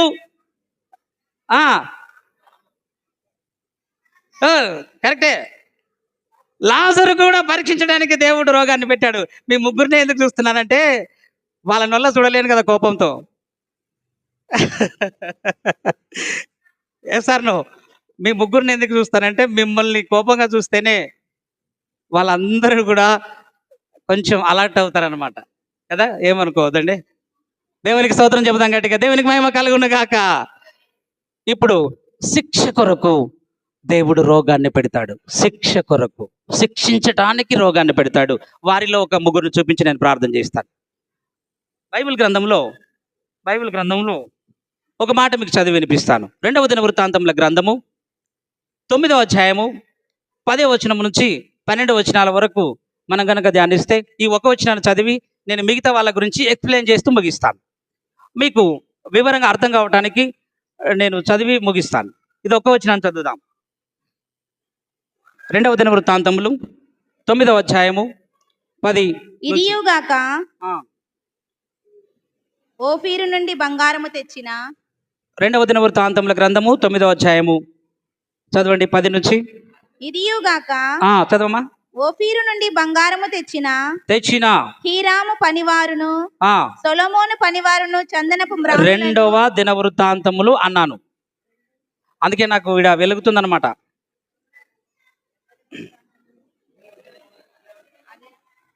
చదవండి. ఇదిగాక ఓఫీరు నుండి బంగారము తెచ్చిన హీరాము పనివారును సొలొమోను పనివారును చందనపు మ్రాణులను ప్రశస్తమైన రత్నములను కూడా కొని వచ్చిరి. ప్రశస్తమైన రత్నములను కూడా తెచ్చిరి. ఆ చందనపు మ్రాణుల చేత రాజు యెహోవా మందిరమునకును రాజనగరకును సోపానములను గాయకులకు తంబురలను సితారాలను చేయించెను.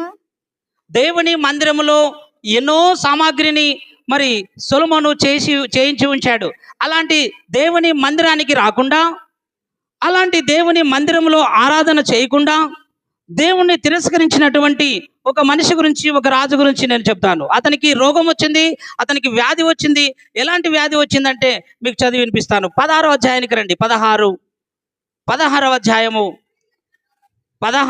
అధ్యాయము మరి 10వ వచనము నుంచి మనం చదువుకుందాం. 2వ దినవృత్తాంతములు 16వ అధ్యాయము 10వ వచనం నుంచి. ఆ దీర్ఘదర్శి అట్లు ప్రకటించినందుకు ఆసా అతని మీద కోపగించి రౌద్రము చూపి అతనిని బందీ గృహములో వేసెను.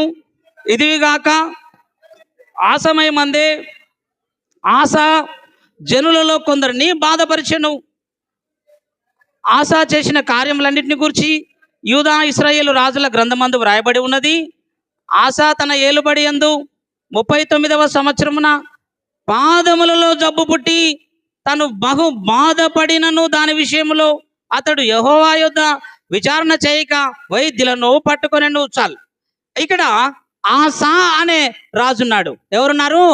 ఆసా అనే రాజున్నాడు. ఆసా తన జీవితంలో ఏం చేశాడంటే దైవ సేవకులను తిరస్కరించాడు. అంత మాత్రమే కాకుండా మరి దేవుడి సన్నిధిలో హేయమైన కార్యాలు చేయడం జరిగింది. హేయమైన కార్యములు జరిగించాడు. అయితే ఒక విషయాన్ని మర్చిపోయాడు. 9వ వచనాన్ని చదువుదాం. 9వ వచనం. తన ఎడల యథార్థ హృదయం గల వారిని బలపరచుటకై యెహోవా కనుదృష్టి లోకమందంతట సంచారం చేయుచున్నది. ఈ విషయమందు నీవు మతి తప్పి ప్రవర్తించితివి. ఈ ఆశ మరి దేవుని మందిరంలో మతి లేని పనులు చేశాడు. దేవుని కార్యాలను ఆటంకపరుస్తూ పనిచేశాడు. అందుకనే ఆసాకు దేవుడు ఒక రోగాన్ని విధించాడు. ఆ రోగం ఎక్కడ పెట్టాడు అంటే పోయి ఎక్కడ పెట్టాడు? పాదములలో జబ్బు. ఆసా దేవునికి ఇష్టంగా నడుచుకోలేదు. ఆసా దేవునికి యోగ్యంగా నడుచుకోలేదు. అందుకనే దేవుడు నడవకుండా జబ్బు పెట్టాడు, నడవలేకుండా చేశాడు దేవుడు. ఆసాకు పాదములలో జబ్బు. మరణించేంత వరకు కాళ్ళు పడిపోయి బ్రతికాడు. పాదాలు కదలకుండా పడిపోయాడు. కాళ్ళు లేనివాడుగా జబ్బు మరణించాడు. ఇది ఆసా దుస్థితి. ఆసాకు రోగం ఎక్కడొచ్చింది? పాదములలో జబ్బు. దేవుడు ఆసాను శిక్షించడానికి రోగం పెట్టాడు, అది పాదములలో రోగాన్ని పెట్టాడు. ఆసా దేవునికి యోగ్యంగా జీవించలేదు గనక దేవుడు పాదములపై జబ్బు విధించాడు. రెండవ రాజు గురించి నేను చదువుతాను. అదే రెండవ దినవృత్తాంతముల గ్రంథం 21వ అధ్యాయము 14వ వచనాన్ని నేను గుర్తు చేస్తాను. 21వ అధ్యాయము 14వ వచనం. ఇక్కడ యెహోరాము అనే రాజున్నాడు. యెహోరాము. ఈ యెహోరాము ఎవరు అంటే ఈ ఆసాకు మనమడవుతాడు. ఆసాకు ఏమవుతాడు? మనమడవుతాడు. ఆసా కుమారుడు యెహోషాపాతు. యెహోషాపాతు కుమారుడే ఈ యెహోరాము. ఈ యెహోరాము కూడా దేవునికి తిరుగుబాటు చేసినప్పుడు, దేవునిపై వ్యతిరేకంగా ప్రవర్తించినప్పుడు దేవుడు ఏం చేశాడు? 14వ వచనం. కాబట్టి గొప్ప తెగులు చేత యెహోరామా నిన్ను నేను శిక్షించబోతున్నాను. యెహోవా నీ జనులను, నీ పిల్లలను, నీ భార్యలను, నీ వస్తు వాహములన్నిటినీ మొత్తును. రాజైన యెహోరామా, నువ్వు దేవునికి అయోగ్యముగా నడుచుకున్నావు. నీ ప్రవర్తన దేవునికి సరైనదిగా లేదు. మందిరానికి రావడం మానేశావు. మందిరంలో ఉన్న వస్తువులను శత్రువులకు పట్టించావు. అందుకనే దేవుడు నిన్ను మొత్తబోతున్నాడు, నిన్ను రోగంతో శిక్షించబోతున్నాడు. నీ జనులను రోగంతో మత్తుతాడు. నీ భార్యలకు రోగం వస్తుంది, నీ పిల్లలకు కూడా రోగం వస్తుంది. తర్వాత నీ వస్తువులు కూడా లేకుండా పోతాయి. నువ్వు కార్లు ఉన్నాయేమనో, లేకపోతే బంగ్లాలు ఉన్నాయనో, నువ్వు ఏమన్నా గర్వపడుతుంటే వాటన్నింటినీ కూడా నేను తీసేస్తాను, జాగ్రత్త అని. 15. నీవు ఉదరమున వ్యాధి కలిగి మిక్కిలి రోగివై ఉందువు. యెహోరాము రాజా, రోగాన్ని నేనే పెడుతున్నాను నీకు. చూడండి ఎంత భయంకరంగా దేవుని మాటలు వ్రాయబడ్డాయి. నీవు నాకు అయోగ్యంగా బ్రతికితే, అయోగ్యంగా బల్లలో చేయి వేస్తే, ఆసా నీ పాదములలో జబ్బు నేనే పెట్టాను. రాజైన యెహోరామా, నీ కడుపులో జబ్బు నేనే పెడుతున్నాను ఇప్పుడు. చదవండి ఎక్కడుంది ఆ మాట అంటే, నీవు ఉదరమున వ్యాధి. ఉదరము అంటే హృదయం కాదు. ఉదరము వేరు, హృదయం వేరు.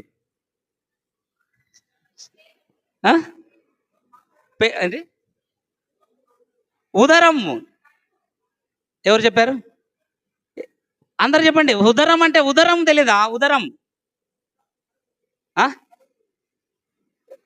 గట్టిగా చెప్పు.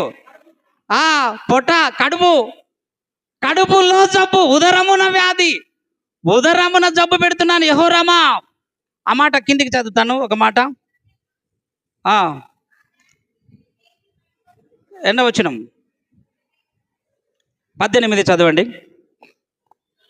ఇదంతయు జరిగిన తర్వాత యెహోవా కుదర జాలని వ్యాధి అతనిని ఉదరమున మొత్తినందున 2 సంవత్సరములు వ్యాధి బలమగుచు, ఆ వ్యాధి చేత అతని పేగుళ్ళు పడిపోయి బహు వేదన నొందుచు అతడు మరణమాయను. ప్రియ దేవుని సంగమా, బహు వేదన పడుచు మనము ఈ లోకములో బ్రతకడానికి కారణం ఏంటిది? నీకు వేదన, మనకు వేదన, మనం వేదన పడుచు బ్రతుకుతుంటాం. మనశ్శాంతి ఉండదు, సమాధానం ఉండదు. వేదన. ఎందుకు వేదన? వేదన. ఇవన్నీ మనకు ఎందుకు వస్తున్నాయి? దేవునికి యోగ్యమైన రీతిలో మనము బలలో చేయి వేస్తలేము. మనసులో ఎన్నో ద్వేషాలు, కక్షలు, కుట్రలు, పగలు అన్ని పెట్టుకొని మందిరాలకు వచ్చి బల తీసుకుంటాం. దేవుడు వేదనలకు గురి చేస్తాడు. జాగ్రత్త. దేవుడు వేదనకు మనకు గురి చేస్తాడు. ఉదరమున జబ్బు, పాదములలో జబ్బు, కుటుంబంలో వ్యాధులు ఈరోజు ఎందుకు వస్తున్నాయి? చూడండి, ఇంకొక వ్యక్తిని గురించి చదివి నేను ముగిస్తాను. ఇంకొక వ్యక్తి గురించి గుర్తు చేస్తాను. అదే 2వ దినవృత్తాంతంలో 26వ అధ్యాయము 26-16 వచనం చదువుదాం. మూడో వ్యక్తి మొట్టమొదటిగా ఆసాకు రోగం ఎక్కడొచ్చింది? శ్రద్ధగా వినాలి మీరు, నేను చెప్తున్నా, శ్రద్ధగా వినాలి. ఆసాకు రోగం ఎక్కడొచ్చింది? పాదములలో జబ్బు. తర్వాత యెహోరాముకు జబ్బు ఎక్కడొచ్చింది? యెహోరాముకు జబ్బు ఎక్కడొచ్చింది? గట్టిగా చెప్పరే. కడుపులో జబ్బు. యెహోరాముకు రోగం ఎక్కడొచ్చింది? ఈరోజు చాలా మందికి కాళ్ళ నొప్పులు సార్, అబ్బబ్బబ్బబ్బబ్బ లేవలేం సార్ అంటారు కదా. అంటే నేను వెక్కిరించడం లేదు, జాగ్రత్త. నడుముల నొప్పులు సార్, తర్వాత కడుపు నొప్పి సార్, కడుపు నొప్పి, గొంతు నొప్పి సార్, ఇంకొకరు పండ్ల నొప్పులు సార్, పండ్ల నొప్పులు సార్, కండ్ల నొప్పులు సార్, కండ్లు బాలేవు. నీ శరీరం అంతా రోగాలే. ఎందుకు? రా రా యోగ్యమైన రీతిలో రా బల్ల దగ్గరికి, యోగ్యమైన విధానంలో చేయవేయి. రొట్టె యోగ్యంగా తీసుకో, గేటు బయటే అన్ని వదిలేసి తీసుకో. అప్పుడే మనకు దేవుడు నెమ్మదినిస్తాడు. దేవునికి స్తోత్రం కలుగునుగాక. మూడవదిగా అతని గురించి చదివి మనము బల్ల దగ్గరికి వెళ్దాం. అయితే అతడు స్థిరపడిన తరువాత 26వ అధ్యాయం 16వ వచనము. అయితే అతడు స్థిరపడిన తరువాత అతడు మనస్సున మనస్సులో గర్వంతో ఒకవేళ మందిరంలోనికి వస్తే, గర్వం ఇది చాలా డేంజర్. నాశనమునకు ముందు ఏముంటదంట? నడుచును. అందరు చెప్పాలి గట్టిగా. నాశనానికి ముందు ఏముంటదంట? రండమ్మా, ఇంకా కొంచెం ఉండి రండమ్మా, ఇంకా కొంచెం ఉండి రావాలమ్మా. దేవునికి స్తోత్రం చెప్పండి గట్టిగా. దేవునికి మహిమ కలుగును గాక. అమ్మా రండమ్మా, ఎవరు ఆడంగా బయట కాంపౌండ్ దగ్గర, పాత చర్చి దగ్గర వస్తున్నారు. అదేమ్మా, నిర్లక్ష్యం. దేవుని మందిరం అంటే శ్రద్ధ లేదు. దేవుని మందిరం అంటే శ్రద్ధ ఎక్కడ ఉంది? నీ జీవితంలో శ్రద్ధ ఎక్కడుంది?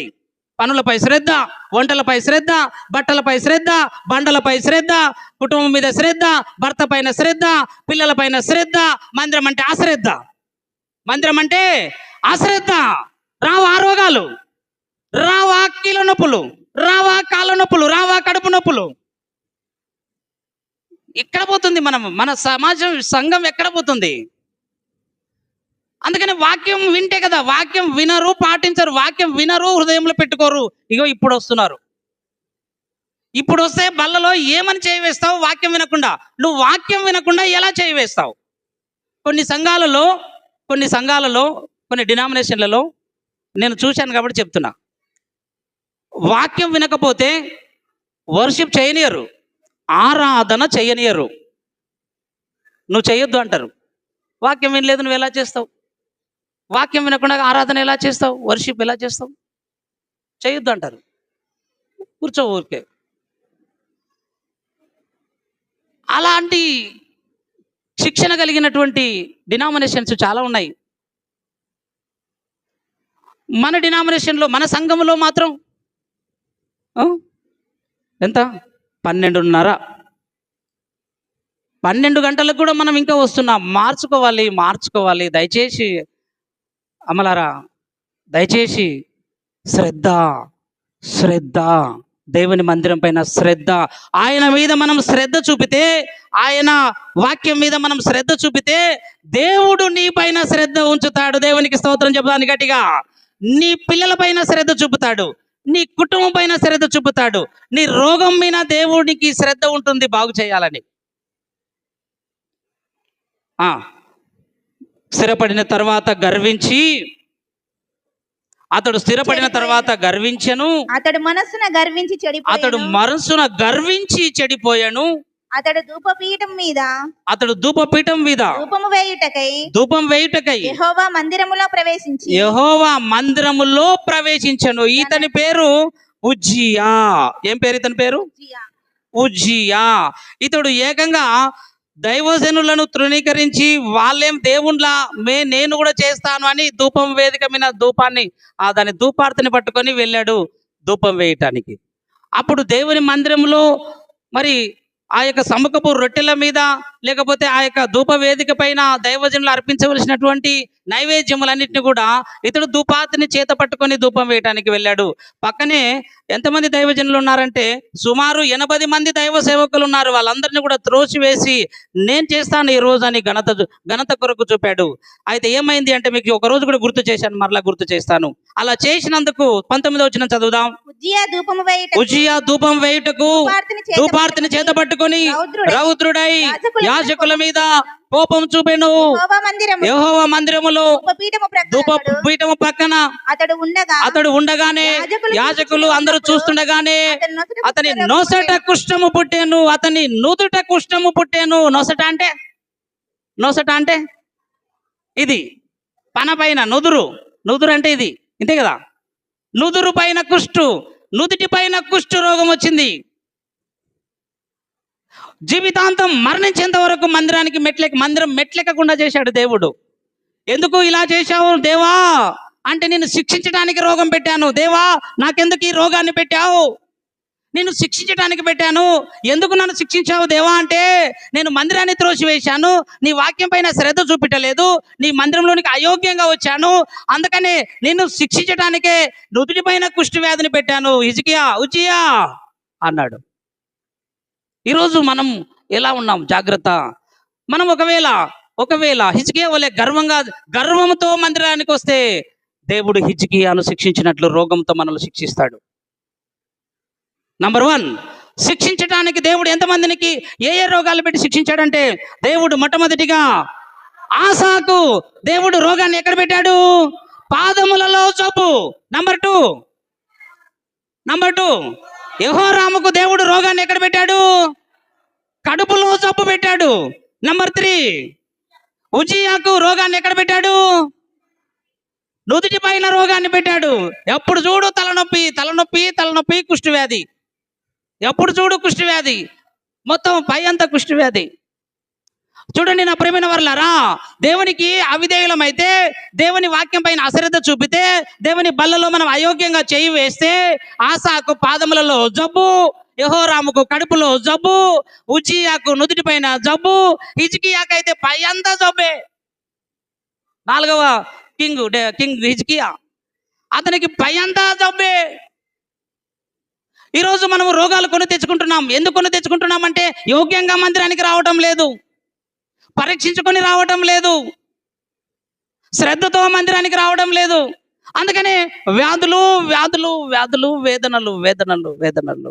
ప్రియ దేవుని సంగమా, ఈరోజు నీకు నాకు ఒకవేళ దేవుడు కుదరచాలని వ్యాధులు, ఒకవేళ రోగముల చేత శిక్షించినట్లయితే ఒక మాట చదివి ప్రార్థన చేస్తాను. మనకు సమయం అవుతుంది కనుక నేను వాక్యాన్ని ముగిస్తాను. ప్రియ దేవుని సంగమ, నిర్గమకాండం 23వ అధ్యాయము ఉదయకాలం బైబిల్ పట్టణంలో మీకు నేర్పించాను. ఉదయకాలం బైబిల్ స్టడీ ఎంతో మంచిది. మార్నింగ్ ప్రేయర్కి రండి. మత్తయి సువార్త మొదటి నుంచి గ్రంథ ధ్యానాల్లో పాల్గొనండి. నిజంగా మీ కుటుంబాలకు రక్షణ, నిజంగా మీ ఆత్మలకు నిజంగా అభివృద్ధి కలగాలంటే ప్రతి ఉదయకాలం ప్రార్థనలో మీరు పాలు పొందండి. నిర్గమకాండం 23:25 నుంచి జ్ఞాపకం చేసుకుందాం. నీ దేవుడైన యెహోవానే సేవింపవలెను. నీ దేవుడైన యెహోవానే సేవించాలి. ఇంకెవరిని సేవించకూడదు, ఇంకెవరిని మొక్కకూడదు, ఎవరికి సాగిల పడకూడదు. సాతానా మార్నింగ్ ప్రేయర్లో వాక్యం గుర్తు చేస్తున్నాను మీకు మరొకసారి, ఎందుకైనా మంచిదని. సాతానా, నేను ఎవరికి మొక్కను, నేను ఎవరికి సాగిల పడను, నేను ఎవరి దగ్గర చేతులు జోడించను. ఎందుకంటే నేను నా దేవుణ్ణే సేవిస్తాను. దేవునికి స్తోత్రం కలుగును గాక. నేను నా ప్రభువునే పూజిస్తాను, నేను నా ప్రభువుకే సాగిల పడతాను. అలా నీ దేవుడైన యెహోవానే సేవించాలి. అప్పుడు ఆయన నీ ఆహారమును నీ పానమును దీవించును. నీకు ఫుడ్ దొరకాలంటే దేవుణ్ణే సేవించాలి, నీకు నీళ్లు దొరకాలంటే దేవుణ్ణే ఆరాధించాలి. నీ ఇంట్లో అన్నము నీళ్ళు ఉండాలంటే మనకు అన్నము నీళ్ళు సమృద్ధిగా మన ఇంట్లో లభించాలి అంటే మన దేవుణ్ణి తప్ప ఎవరిని, మన ప్రభువును తప్ప ఎవరిని పూజించకూడదు, ఎవరిని ఆరాధించకూడదు. బాగా జ్ఞాపకం చేసుకోవాలి. నెక్స్ట్, అప్పుడు నీకు ఆహారాన్ని ఇస్తాను, నీళ్ళని ఇస్తాను. అప్పుడు నీ మధ్య నుండి రోగమును తొలగించేదను. హల్లెలూయా. రోగాన్ని తొలగిస్తాను. కడుపులో జబ్బా, పాదములలో జబ్బా, నుదుటి పైన జబ్బా, ఒళ్ళంతా జబ్బా, దేవుణ్ణే పూజిస్తే, ప్రభువునే ఆరాధిస్తే నీ రోగాన్ని స్వస్థపరుస్తాను అన్నాడు. మలాకి గ్రంథం 4వ అధ్యాయము చివరి బుక్కు 2వ వచనం, చివరి అధ్యాయము 2వ వచనం, మలాకి గ్రంథము చివరి అధ్యాయము 2వ వచనం. అయితే నా నామమందు, అందరూ తీయండి, ఇది చివరి వచనం. మనం బలలోకి వెళ్తున్నాం. ప్రతి ఒక్కరికి ఎంతో అవసరమైనటువంటి ఒక వాక్యం, చివరి వచనం, ఈ ప్రసంగానికే చివరి వచనం. మీరు గమనించాలి శ్రద్ధగా. అయితే నా నామమందు భయభక్తులు నా నామమందు భయభక్తులు గలవారగు మీకు నీతి నీతి సూర్యుడు ఉదయించును, అతని రెక్కలు అతని రెక్కలు ఆరోగ్యము ఆరోగ్యము కలగజేయును. కనుక మీరు బయలుదేరి అతని రెక్కలు ఆరోగ్యము కలగజేయును. నా నామమందు ఎవరైతే భయభక్తులు కలిగి ఉంటారో, నా నామమందు ఎవరైతే విధేయత కలిగి ఉంటారో, నా నామమందు ఎవరైతే శ్రద్ధ కలిగి ఉంటారో, నా వాక్యం పట్ల ఎవరైతే శ్రద్ధ చూపుతారో, నా మందిరానికి ఎవరైతే శ్రద్ధతో వస్తారో, అతనికి నీతి సూర్యుడు ఉదయించును. అతడు ప్రభువైన యేసుక్రీస్తు వారు ప్రత్యక్షమవుతాడు. అతడు వచ్చి అతని రెక్కలు